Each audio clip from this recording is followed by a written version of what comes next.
Next Mohinuddin Ahmed. Mohinuddin Ahmed.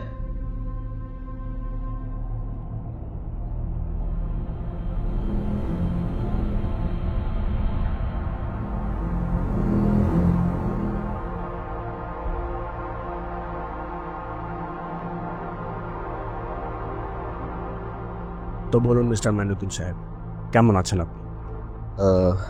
আছি আছি দেখে তো মনে হচ্ছে ভালো নেই। খুলে বলুন তো শুনি।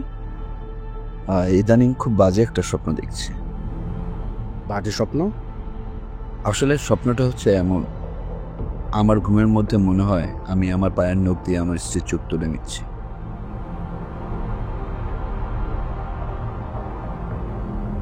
এরকম স্বপ্ন দেখার কারণ? এটাই তো বুঝতে পারি না কেন এরকম স্বপ্ন দেখি। আমার মনে হয় ঘুমানোর আগে আপনি এই বিষয়টা নিয়ে বেশ ভাবছেন। হ্যাঁ, হতে পারে, কারণ আমার স্ত্রী আমার পায়ের দিকে মাথা রেখে ঘুমায়। এভাবে ঘুমানোর কারণটা কি? খুলে বলুন তো শুনি। হয়তো আমার উপর রাগ করে। কেন, রাগ করার মতো কিছু করেছেন আপনি? আসলে আমার স্ত্রী আমার সাথে থাকতে চায় না, আমাকে ছেড়ে দিতে চায়, কিন্তু বড্ড ভালোবাসি ওরে। বলতে পারেন জীবনের একটা মূল অংশ সে। কিন্তু ও আমার সাথে থেকেও কেমন জানি অনেক কষ্ট করছে। মাঝে মাঝে মনে হয় নিজেই কিছু করে ফেলি। দেখুন মিস্টার মঈনুদ্দিন সাহেব, এমন একটা পর্যায়ে সেপারেশনটা হতে পারে সমাধান। জোর করে তো আর কোনো কিছু সম্ভব না। তবে একজন সাইকিয়াট্রিস্ট হিসাবে আমি এখন যেটা করতে পারি, আপনার নাককে ঠান্ডা রাখার জন্য কিছু ওষুধ দিচ্ছি, এগুলো আপনি গ্রহণ করুন। আগামী সপ্তাহে এসে আমার সাথে আরেকবার দেখা করবেন। আর হ্যাঁ, যাবার আগে আমার অ্যাসিস্ট্যান্টের কাছে আপনার যাবতীয় সমস্যাগুলো নোট করে যাবেন। আচ্ছা, ঠিক আছে তাহলে। ঠিক আছে তাহলে।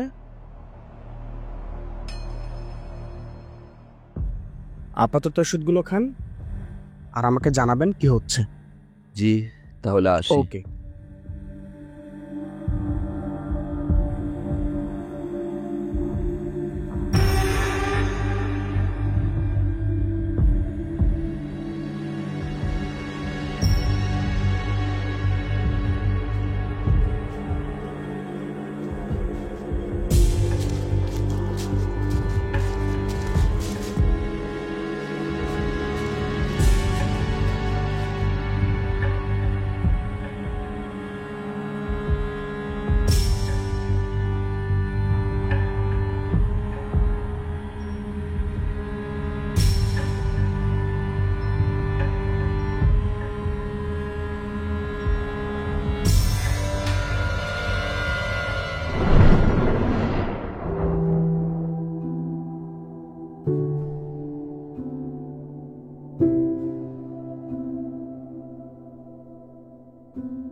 আজ 5 দিন হয়ে গেল, ভাবিনি। জানি এখন নিজেকে সামনে নেওয়াটা একটু কঠিন, তাই বলছিলাম কি আপাতত এখানে থাকার দরকার নেই। তুই একটু গ্রামে যা, কয়েকটা দিন ঘুরে আয়, নিজের শোকটা কাটায় তো।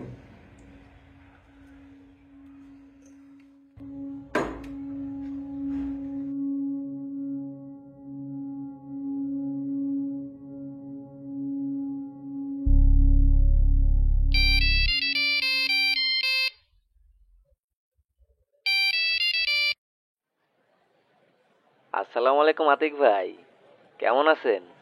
এই তো, তোমরা যেমন রাখছো। কি খবর বলো? আসলে পাবলিকেশন থেকে একটা বই অনুবাদ করলাম, আমেরিকান রাইটারের। এইবারও যদি বইটার জন্য একটা প্রমোশনাল ভিডিও বানাই দিতেন আর কি। শোনো বদরুল, আজের কাজ জানো যে আমার পছন্দ না।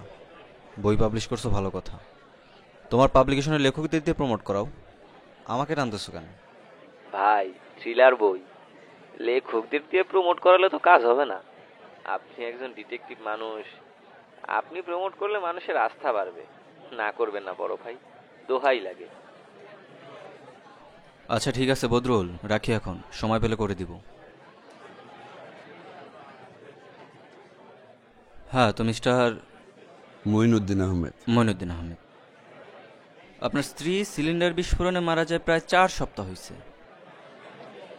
আপনি এরপর শোক ভোলার জন্য কিছুদিন বাইরে থেকেও ঘুরে আসেন। ফিরে এসে দেখেন কেউ একজন আপনার জন্য একটা চিরকুট রেখে গেছে। আর এখন আপনি চাচ্ছেন আমি ফাইন্ড আউট করি যে এই চিরকুটটা কে দিছে। জি। সরি টু সে, আমার মনে হয় না আমি আপনাকে কোনো হেল্প করতে পারবো কিংবা করব। আপনার স্ত্রী গত হয়েছে মাসখানেক হয়েছে, কোথায় আপনি নিজেকে একটু সামলানোর চেষ্টা করবেন তা না, আপনি এইসব নিয়ে পড়ে আছেন। হ্যাঁ, পড়ে আছি, কারণ স্ত্রীটা আমার মারা গেছে, আপনার বা অন্য কারো না। এক্স্যাক্টলি, বউটা আপনার মারা গেছে, আমার বা অন্য কারো না। তো এইসব জিনিস নিয়ে আপনি পড়ে থাকতে পারেন, আমি বা অন্য কেউ পড়ে থাকতে পারি না। তার মানে আপনি আমাকে সাহায্য করবেন না? না। আমারও এমনটাই মনে হয়েছিল। আপনি কেন, কেউই আমাকে সাহায্য করবে না। তবুও আপনার কাছে আসতে হলো, কারণ আমার কাজিন নীলার মনে হয়েছিল আপনি আমাকে ফেরাবেন না। নীলা, রোল নাম্বার 19।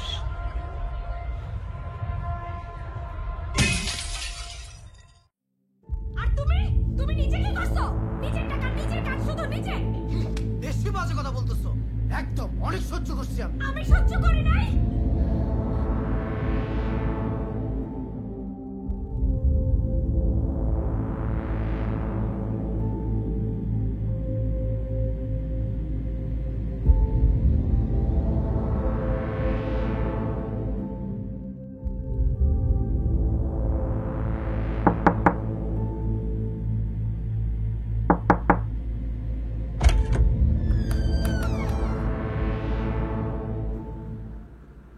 আচ্ছা, সিলিন্ডার যে ব্রাস্ট হইল, এটি নিয়ে পুলিশ কত দূর করলো? পুলিশ তদন্ত করেছিল, ঘটনাটা আসলে দুর্ঘটনাবশত ঘটেছে। তবুও সিলিন্ডার কোম্পানিকে টাইট দেওয়ার জন্য আপনি একটা মামলা তো করতে পারতেন। আর কিছু না হোক, কিছু পয়সা তো নিজের পকেটে নিতে পারতেন। আপনি কি জানেন আপনার সেন্স অফ হিউমার যথেষ্ট পরিমাণে বাজে? জানি, আপনার কাজিনও সেই কথাই বলতো। আমার স্ত্রী মারা গেছে, আমি এসব অহেতুক জিনিসপত্র নিয়ে পড়ে থাকবো? But you are doing. আপনার বাসার সিঁড়িতে একটা ছেলে দেখলাম, হয়তো ছবি আঁকতেছি। ও মাহিন, ও তো বোবা ছেলে, কিন্তু ভালো আর্ট করে। বোবা ছেলেগুলো কিন্তু খুব দুষ্ট হয়। আচ্ছা, এমনটা হতে পারে না ওই ছেলে আপনার দরজায় চিরকুট রেখে গেছে? হতেই পারে, আশা করি আপনি সেটা ফাইন্ড আউট করবেন।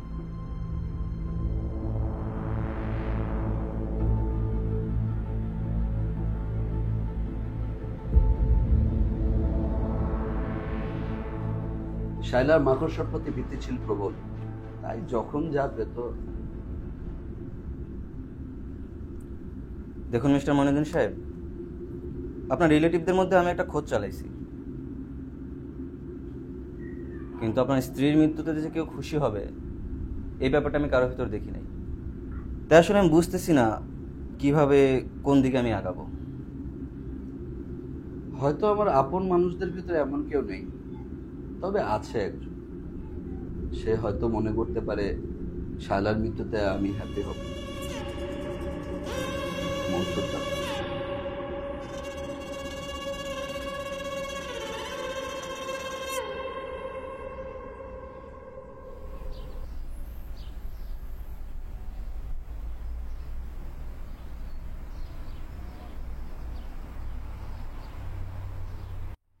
কি মুদবা, জি না স্যার। এখানে আসছো কেন? সোনা দেখার জন্য? স্যার, একজন লোক আপনার সাথে দেখা করতে আসছে।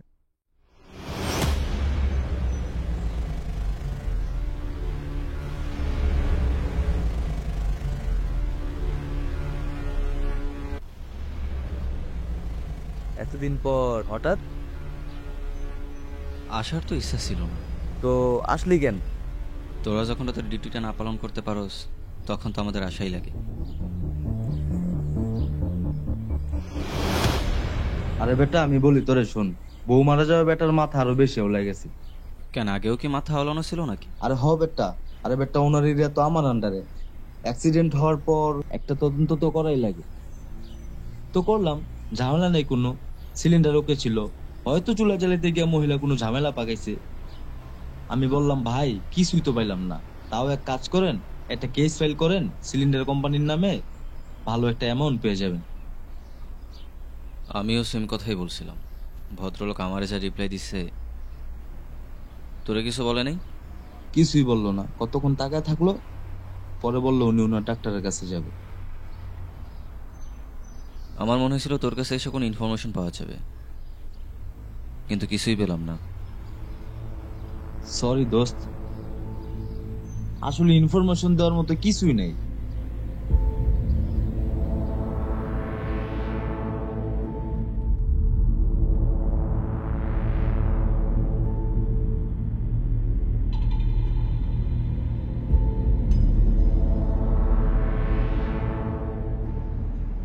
এই যে বাবু, কি নাম তোমার?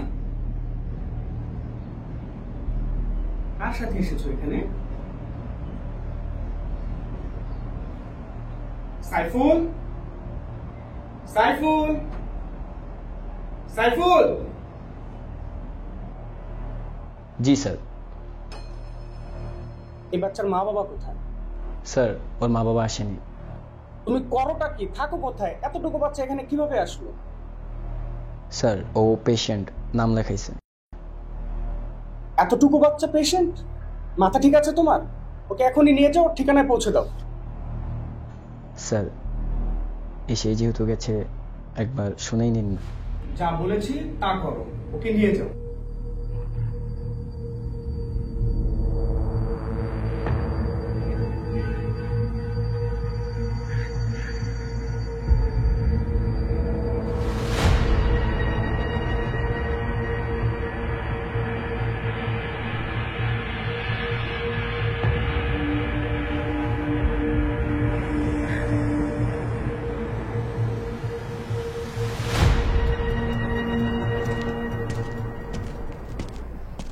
Mister Mansur, we need to talk. Sorry, আমি আপনাকে চিনি না, তবুও আমাদের কথা বলাটা জরুরি। এখন একটু ব্যস্ত আছি তো, আপনি পরবর্তীতে আসেন। মিসেস শায়লাকে নিয়ে আমার কিছু জানার ছিল।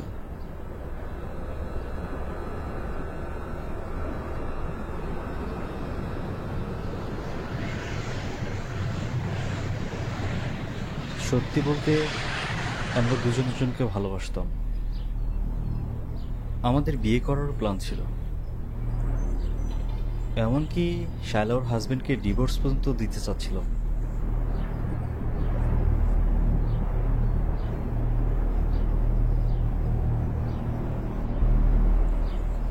ওর স্বামী সেটা জানতো, কিন্তু এ নিয়ে কখনো ওকে কিছু বলেনি। ভদ্রলোক ওকে ছাড়তে চাইতো না, ওকে প্রচণ্ড ভালোবাসতো। দেখুন ভাগ্যের কি নির্মম পরিহাস, শায়লা আজ কোথায়? তা ঠিক, তবে মঈনুদ্দিন সাহেব হয়তো মনে মনে খুশি হবেন। যেই ভালোবাসা কথা তার ভাগ্যে রাখে নাই, সেই ভালোবাসা কথা আর কারো ভাগ্যে রাখে নাই। তাই আপনার জায়গায় আমি হলেও সেম কাজটাই করতাম যেটা আপনি করছেন। মানে আমি কি করলাম? এই যে মঈনুদ্দিন সাহেবকে শুভকামনা জানাই এই চিরকুটটা পাঠাইছেন। দেখুন, আমি বলতেছি না আপনি কোনো ক্রাইম করছেন, আপনার জায়গায় যে কেউ হলেও সেম কাজটাই করতাম, আমি হইলেও সেম কাজ করতাম। দেখুন আপনার বোধহয় কোথাও একটা ভুল হচ্ছে, আমি সব চিরকুট টিরকুট পাঠাইনি। আপনি পাঠান নাই? না, আমি তো প্রজেক্টের কাছে শায়লার মৃত্যুর 10 দিন আগেই ঢাকার বাইরে চলে যাই, এসেছি গত পরশু। তাছাড়া শেষবারের মতো শায়লার মুখটাও দেখতে পেলাম। হ্যাঁ, হয়তো আপনি ছিলেন না, কিন্তু অন্য কাউকে দিয়ে পাঠিয়েছেন হয়তো। যতই হোক, একটা ক্ষোভ, একটা বিদ্বেষ তো আপনার আছেই, তাই না? মোটেও না। হ্যাঁ, ইমোশনের জায়গা থেকে একটা রাগ বা ক্ষোভ আছে, সেটা একান্ত নিজের ওপর। তাছাড়া মনুদ্দিন সাহেব একজন নিতান্তই ভদ্র মানুষ, ওনার উপর আমার রাগ বা ক্ষোভ কিছুই নেই। তাছাড়া আমার জন্য ওনার সব শেষ হয়ে গেল। দেখেন, আমরা মাঝে মধ্যে ভুলে যাই যে আমাদের কোথায় থামা উচিত, হোয়ার টু স্টপ, কিংবা কে জানে হয়তো আমরা থামতেই চাই না। কারণ আমরা লাইফে ডিস্ট্রাকশন লাইক করি, খুব বেশি করে লাইক করি। আর এই ডিস্ট্রাকশন থেকে তৈরি হয় আমার আপনার মতো আতিক কিংবা মনসুর। ভালো থাকবেন আপনার ডিস্ট্রাকটিভ লাইফ নিয়ে।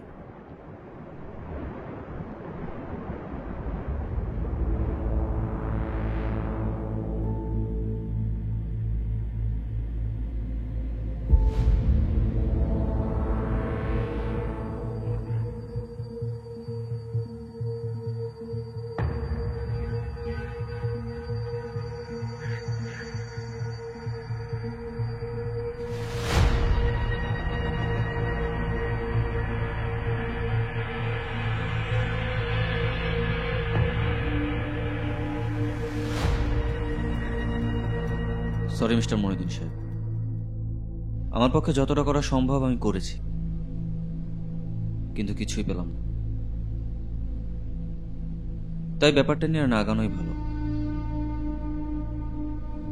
চিরকুটের বিষয়টা আপনি ভুলে যান। আমাদের ব্রেন বড় আজব জিনিস মিস্টার আতিক। যে জিনিসগুলো ভোলার দরকার সেগুলোই বারবার ফ্রন্টে চলে আসে, চাইলেও বলতে পারি না। হ্যাঁ, হয়তো পারি না, কিন্তু এমন একটা সময় হয়তো আসবে যখন বিজ্ঞানের জন্য, টেকনোলজির জন্য এই জিনিসটাও পসিবল হবে। আশা করি খুব শীঘ্রই এমন কোনো টেকনোলজি আসুক যাতে সিলেক্টেড কিছু মেমোরিগুলো ডিলিট করা যেতে পারে। দুঃখিত কয়েকটা দিন আপনার মূল্যবান সময় নষ্ট করার জন্য।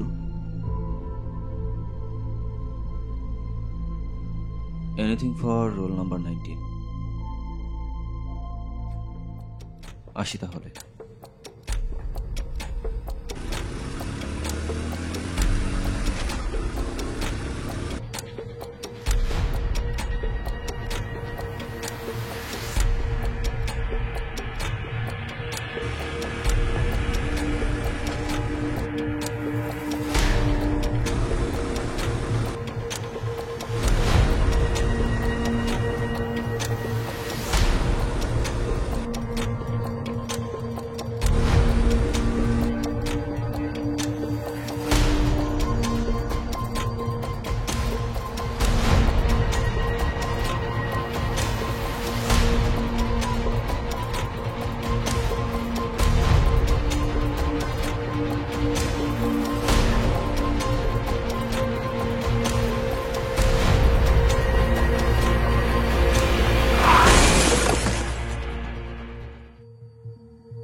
হ্যালো আতিক ভাই।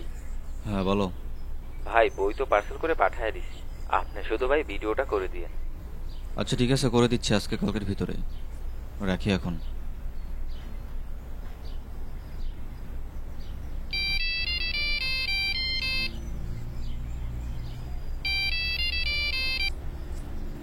যাক, ফোন ধরলি তাহলে? ভুলে ধরে ফেলছি। বল। চিরকুটের কত দূর কি করলি? কিছুই করতে পারিনি। বাদ দিয়ে দিছি। বেটা, আগেই বলেছিলাম সময় নষ্ট। শোন, গায়েব হওয়ার আগে একবার দেখা করিস। জাপানির জিনিস আছে বুঝছো, একা একা জমে না। তুই আর ভালো হইলি না। ভালো হয়ে আর কি হবে রে বন্ধু? ভালো হয়ে লাভ নাই। ঠিক আছে, রাখি।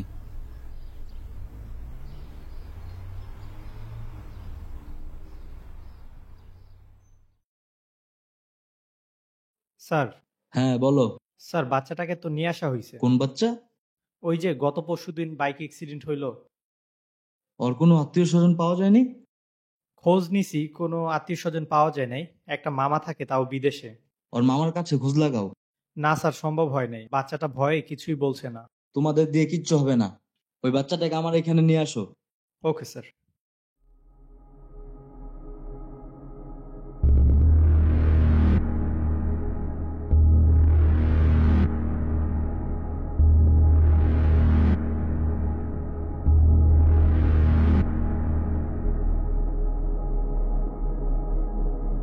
বাবু, তোমার মামা না বিদেশ থাকে? কোন দেশে থাকে তোমার মামা? বলো তো আমাকে।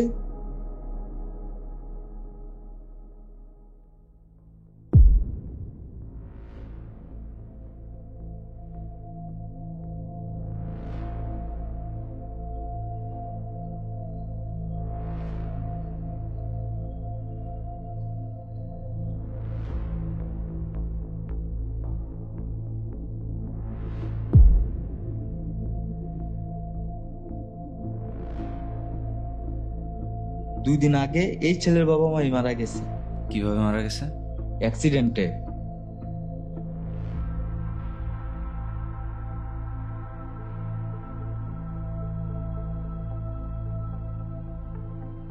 নিউজ আরেকটা আছে। কি নিউজ? এই ছেলে আর মহিনুদ্দিন সাহেবকে একই ডাক্তারের কাছে যাইতে দেখা গেছে। তাহলে এখন আমাকেও সেই ডাক্তারের কাছে যেতে হবে। তুই কিভাবে যাবি? পেশেন্ট সেজে।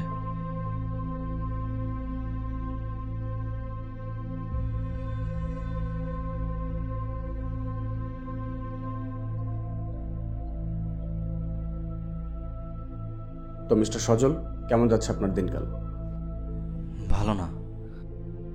কয়েকদিন যাবত ধরে খুব বাজে একটা স্বপ্ন দেখতেছি। আজকাল বাজে স্বপ্ন দেখার হিড়িক পড়ে গেল নাকি? তা কি বাজে স্বপ্ন দেখছেন আপনি? স্বপ্নে দেখতেছি একটা মূর্তি, চোখ দুইটা কালা কাপড় দিয়ে বাঁধা।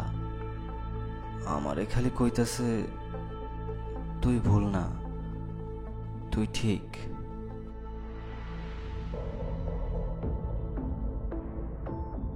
তা কোন বিষয়ে সে সঠিক বলছে আপনাকে? তা তো জানি না। আমার মনে হয় আপনি কোনো একটা বিষয় নিয়ে খুব বেশি ভাবছেন এবং সেটার বৈধতা চাচ্ছেন। এই বৈধতা কোথাও পাচ্ছেন না বলেই স্বপ্নে আপনি মূর্তি দেখছেন এবং সে বলছে আপনি ঠিক। তা বলুন দেখি, কোন বিষয়টা নিয়ে আপনি বেশি ভাবছেন? ডাক্তার সাহেব, আমার মনে হয় এই দুনিয়ায় যারা অন্যের ক্ষতি করে, এই দুনিয়ায় যারা অন্যের কষ্ট দেয়, তাদের এই দুনিয়ায় থাকার কোনো অধিকার নেই। তাদের এই দুনিয়া থেকে সরাই ফেলা দরকার।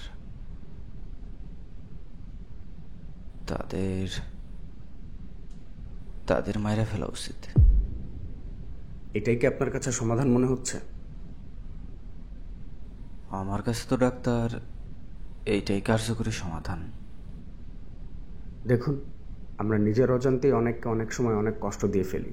তাই আপনার এই থিওরিটা কাজে লাগানো যাবে না। পৃথিবী তাহলে পুরো জনশূন্য হয়ে পড়বে, কেউ থাকবে না, আপনিও না। কেননা আপনি নিজেই হয়তো নিজের অজান্তে অনেককে অনেক কষ্ট দিয়ে ফেলেছেন। স্যার,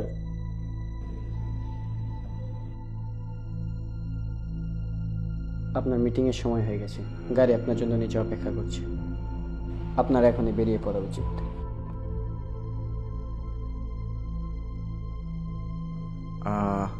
আমি দুঃখিত মিস্টার সজল, আমার একটা জরুরি কাজ আছে, কিন্তু আপনি অবশ্যই আগামী সপ্তাহে আসবেন। আপনার এই চিন্তা ভাবনাটাকে বাদ দিতে হবে আমার। আর আপনি ওই চিন্তা ভাবনাগুলো বাদ দিন, পৃথিবীটাকে নষ্ট করবেন না প্লিজ।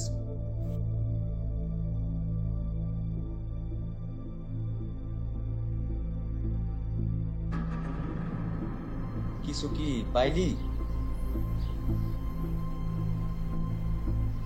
কে দিতে পারে চিরকুটগুলা?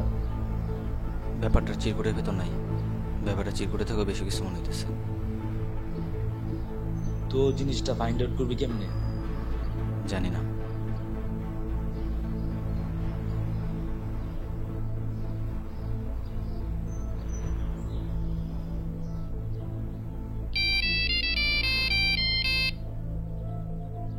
হ্যালো আতিক ভাই, ভাই ভিডিওটা তো এখনো